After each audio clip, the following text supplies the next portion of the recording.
Hey there, welcome to English for Everyone. My name's Lisa.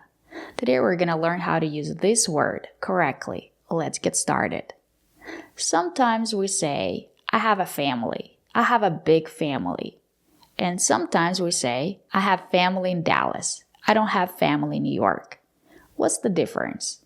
If you're talking about one family, we say, I have a family. I have a big family. I have a big family. Do you have a big family? Good job. Now, I'm from a family of 8 kids. I want to start a family and raise my kids here. You don't have a family. Look, Sai, I've got a family. Cozy. Yes, very cozy for a family. I always wanted a big family. So remember, if you're talking about one family, we say, I have a family. I have a big family. But if you're talking about family members, relatives, we say, I have family in Dallas. It means I have relatives in Dallas. I have family members in Dallas.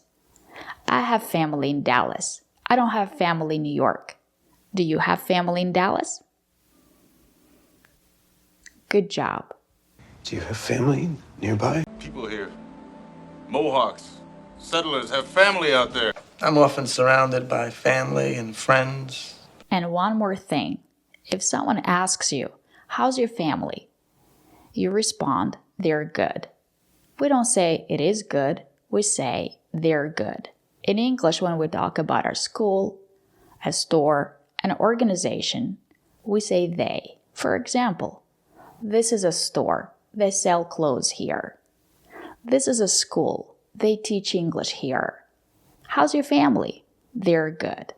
But for now, I've got a family here in this world, and I've got to keep them safe.